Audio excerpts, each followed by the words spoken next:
Bab 4661, Mengapa kamu begitu kuat? Tinjunya dipenuhi dengan energi kekerasan, dan setiap pukulan sepertinya mampu mengguncang gunung dan sungai serta mengenai organ vital Dev. Namun, menghadapi serangan sengit Qiu Wanxing, Dev tiba-tiba mundur. Pada saat yang sama, cahaya dingin tiba-tiba menyala dari tangan Dev, seperti meteor yang menembus langit malam. Pedang pembunuh naga muncul di tangan Dev. Suara samar auman naga mengalir di tubuh pedang naga, samar-samar menunjukkan tekanan yang membuat jantung berdebar-debar. Hari ini, aku akan menunjukkan kepadamu kekuatan pedang pembunuh naga. Dev berteriak pelan, dan tubuhnya bangkit, terbang melintasi medan perang seperti hantu. Pedang pembunuh naga sepertinya hidup di tangannya. Harimau mengaum. Udara yang dituju oleh ujung pedang tampak bergerak. Ia terbelah menjadi dua, meninggalkan retakan yang terlihat dengan mata telanjang. Ekspresi Qiu Wanxing sedikit berubah ketika dia melihat ini. Meskipun dia bangga dengan kultivasinya yang canggih, dia tidak berani ceroboh di depan pedang pembunuh naga. Dia dengan cepat mengerahkan seluruh energinya dan mengumpulkannya di telapak tangannya, bersiap menahan pukulan itu. Bayangan pedang akan menemanimu. Dengan teriakan keras, sosok Dev tiba-tiba berhenti, dan dia tiba-tiba mengayunkan pedang pembunuh naga. Cahaya pedang yang menyilaukan terkondensasi di ujung pedang, membawa kehancuran bagi dunia. Momentumnya langsung menuju ke arah Qiu Wanxing. Qiu Wanxing mengayunkan telapak tangannya, dan energi sejatinya berubah menjadi bayangan binatang besar, mencoba memblokir pukulan mengejutkan ini. Namun, ketika cahaya pedang berbentuk naga bertabrakan dengan bayangan binatang itu, suara gemuruh yang memekakkan telinga terjadi. Udara di sekitarnya tampak terkoyak sepenuhnya, debu beterbangan, dan kerikil beterbangan kemana-mana takut terkena dampaknya. Cahaya pedang berbentuk naga tidak dapat dihentikan, menembus bayangan binatang itu, dan terus menyerang Qiu Wanxing.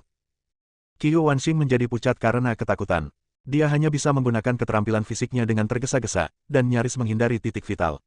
Namun meski begitu, lengan kirinya masih tersapu akibat cahaya pedang, dan kulitnya langsung terkoyak dan berdarah. Pukulan ini membuat Qiu Wanxing benar-benar memahami kengerian pedang pembunuh naga, dan dia tidak lagi berani meremehkannya. Namun, pertempuran tidak berakhir. Dev memanfaatkan kemenangan untuk mengejarnya. Pedang pembunuh naga menari di tangannya seperti senjata kedap udara. Setiap pedang berisi kekuatan untuk menghancurkan gunung dan memecahkan batu mundur dengan mantap tanpa ada peluang untuk melawan. Tubuhnya ringan dan dia bergerak melintasi medan perang seperti hantu. Setiap penghindarannya tepat, menyebabkan pukulan Qiu Wanxing gagal berulang kali. Seiring berjalannya waktu, Qiu Wanxing secara bertahap menyadari bahwa dia tidak berdaya untuk memenangkan hati Dev. Namun serangan Dev menjadi semakin sengit, membuatnya merasa ketakutan setiap saat. Dia tahu betul bahwa Dev bukanlah orang yang mudah, dan pedang pembunuh naga bahkan lebih kuat. Oleh karena itu, dia mulai menyesuaikan taktiknya, tidak lagi menyerang secara membabi buta, tetapi mencari kekurangan Dev dan berusaha menang dengan kepintaran. Namun, Dev sepertinya memahami pikiran Qiu Wanxing. Dia berbentuk seperti angin, dan pedang pembunuh naga itu seperti makhluk hidup di tangannya. Dan serangan Qiu Wanxing dinetralkan satu persatu, sambil mencari peluang untuk melakukan serangan balik. Akhirnya, ketika serangan Qiu Wanxing sedikit melambat, Dev memanfaatkan kesempatan itu. Tubuhnya terangkat seperti seekor citah yang siap menyerang, dan pedang pembunuh naga itu membentuk busur sempurna di udara, langsung menuju ke organ vital Qiu Wanxing. Kemanapun pedang itu lewat, udaranya seolah terkoyak, meninggalkan retakan yang dalam. Meskipun Qiu Wanxing mencoba yang terbaik untuk melawan, semua pertahanannya pucat dan tidak berdaya di bawah ujung pedang pembunuh naga yang tidak bisa dihancurkan. Seluruh tubuh Qiu Wanxing terasa seperti terluka parah. Dia terbang dan jatuh dengan keras ke tanah.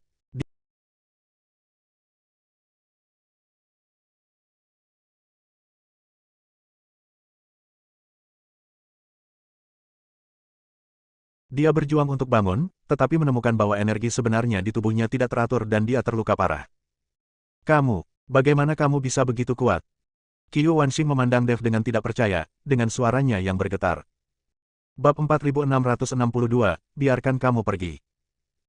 Seorang biksu alam Mahayana tingkat pertama sebenarnya mampu mengalahkan dirinya sendiri, alam Mahayana tingkat ke-8, dan bahkan melukai dirinya sendiri secara serius. Ini sangat sulit dipercaya, bahkan Xing Daorong di sampingnya terkejut dan tidak bisa berkata-kata. Dev berada di alam kesengsaraan tingkat 9 pada saat itu, dan sungguh mengejutkan mampu mengalahkan alam Mahayana tingkat ke-4. Sekarang Dev baru saja dipromosikan ke alam Mahayana, dia benar-benar dapat mengalahkannya tingkat ke-8 dari alam Mahayana. Ini sangat keterlaluan, bahkan ratusan tentara di sekitar melihatnya dengan mata terbuka lebar. Mereka belum pernah melihat pertarungan dengan perbedaan dunia yang begitu besar, dan mereka masih bisa menang. Apakah kamu yakin? Dev memandang Qiu Wanxing dengan dingin dan bertanya. Aku menuruti ibumu. Jika aku tidak terluka, bagaimana aku bisa dikalahkan olehmu? Qiu Wanxing berteriak keras. Meskipun Qiu Wanxing terkejut, dia tidak boleh menyerah saat ini, jika tidak, ratusan tentara akan memikirkannya. Bagaimana dia bisa meyakinkan masyarakat? Jangan bilang aku tidak memberimu kesempatan. Aku bisa membiarkanmu kembali untuk pulih dari lukamu. Saat kamu pulih dari lukamu, kita akan bertengkar. Aku akan membuatmu berlutut di hadapanku dengan keyakinan. Dev langsung mencabut pedang pembunuh naga di tangannya, lalu berbalik dan pergi. Qiu Wanxing tercengang, dia tidak menyangka Dev akan melepaskannya dan menjadi sangat bahagia. Tuan Dev. Xing Daorong berjalan ke arah Dev dan berteriak dengan sedikit ragu. Sekarang adalah saat yang tepat untuk menyingkirkan Qiu Wanxing. Jika dia dilepaskan, dia masih akan menjadi masalah di masa depan. Saat ini, Xing Daorong telah lama diyakinkan oleh Dev, sehingga gelarnya telah berubah. Seorang biksu di alam Mahayana tingkat pertama dapat mengalahkan seorang biksu di alam Mahayana tingkat ke-8. Prestasi masa depannya tidak akan terbatas. Xing Daorong tahu bahwa dia sebaiknya memeluk pohon besar Dev saat ini. Apakah kamu takut aku tidak akan bisa mengalahkannya di masa depan? Dev memandang Xing Daorong dan tersenyum tipis. Dia tahu bahwa Xing Daorong pasti takut setelah Qiu Wanxing pulih dari lukanya, dia tidak lagi menjadi lawan Qiu Wanxing. Namun, Dev tahu di dalam hatinya bahwa meskipun dia saat ini berada di alam Mahayana tingkat pertama, dia telah mencapai kondisi puncaknya, selama dia memiliki sumber daya yang cukup, dia akan dapat maju ke alam Mahayana tingkat kedua alam Mahayana dalam waktu singkat. Selama dia mencapai alam Mahayana tingkat kedua, Qiu Wanxing bukanlah apa-apa. Bahkan jika Qiu Wanxing dalam kondisi terbaik, dia tidak akan menjadi lawannya saat itu. Dev tidak bisa melawan pertempuran yang tidak pasti, dia hanya membiarkan Qiu Wanxing pergi setelah dia cukup percaya diri. Itu tidak benar, hanya saja. Xing Daorong tidak tahu harus berkata apa, dia hanya sedikit khawatir. Jangan khawatir, bahkan jika Qiu Wanxing kembali ke kondisi puncaknya, aku dapat dengan mudah membunuhnya. Dev tersenyum tipis, melompat turun dan memasuki vena gua. Melihat ini, Xing Daorong hanya bisa menghela nafas dan melihat ke arah Qiu Wanxing dan berkata, Qiu Wanxing, aku akan mengampuni hidupmu hari ini. Jika kamu berani memanfaatkan batu roh peri milikku, aku akan membunuhmu. Qiu Wanxing melihat tatapan arogan Xing Daorong dan hanya bisa tersipu karena marah, tapi dia tidak berani mengatakan apapun dan berbalik dan pergi bersama yang lain. Melihat Qiu Wanxing pergi, Xing Daorong terus memimpin orang-orang untuk menjaga puncak gunung untuk mencegah siapapun terus menambang urat batu roh peri. Dev meminta Bai Cheng untuk memimpin orang ke tambang, dan dia menemukan tempat tersembunyi untuk mulai berlatih. Dengan begitu banyak batu peri, Dev tahu bahwa dia pasti akan mampu menembus alam Mahayana tingkat pertama. Di sisi lain, Qiu Wanxing, yang terluka parah dan membawa orang-orangnya kembali ke kota binatang, sangat marah hingga dia memuntahkan beberapa mangkuk darah. Jika dia bukan seorang biksu tetapi orang biasa, dia akan mati karena muntah darah. Tuan, banyak tentara mulai pergi secara diam-diam dan pergi ke rumah Xing dan rumah Yan. Apa yang harus kita lakukan? Saat ini, pengurus rumah tangga bertanya dengan suara rendah. Sekarang kedua putra Qiu Wanxing telah meninggal, Qiu Wanxing terluka, dan seluruh rumah Qiu diselimuti awan gelap, sehingga banyak komandan di bawah yang sedikit takut. Apalagi hari ini, melihat dengan mata kepala sendiri Dev, seorang biksu Mahayana tingkat pertama, memukuli Qiu Wanxing, seorang biksu Mahayana tingkat 8, hingga ia muntah darah, yang semakin mengejutkan para prajurit ini. Bab 4663, diskusikan dan diskusikan.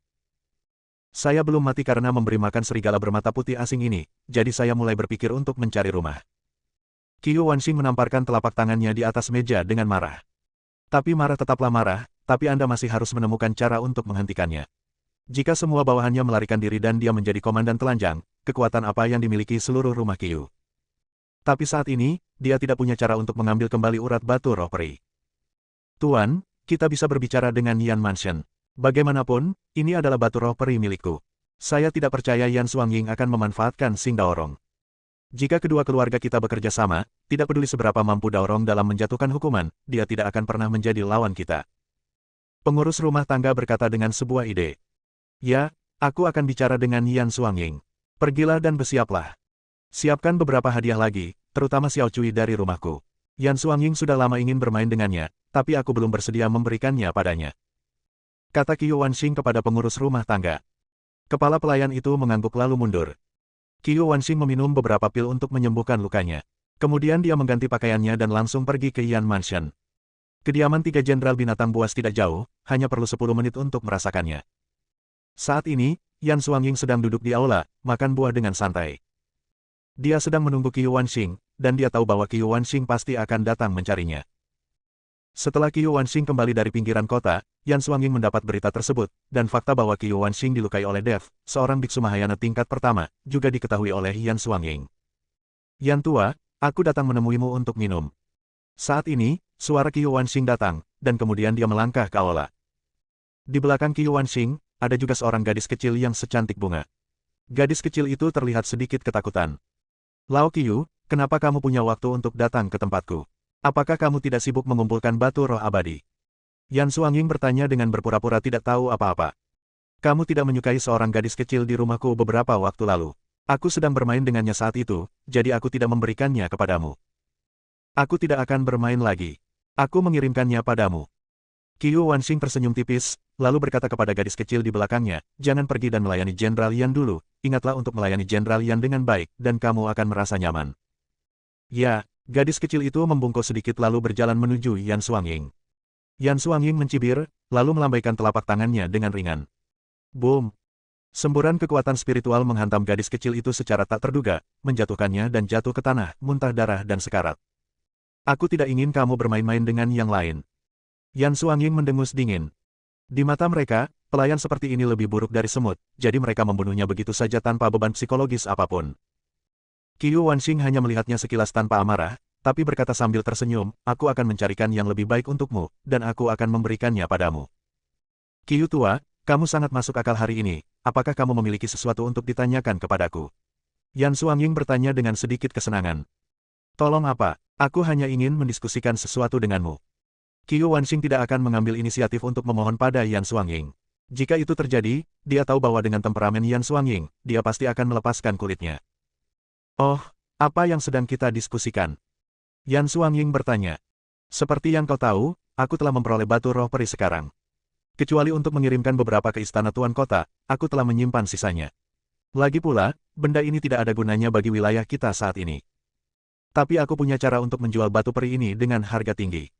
Sekarang urat batu peri telah ditemukan di pinggiran kota, yang tak ternilai harganya. Sekarang Xing Daorong menempati urat batu roh peri dan ingin mengambilnya sendiri, jadi saya ingin mendiskusikannya.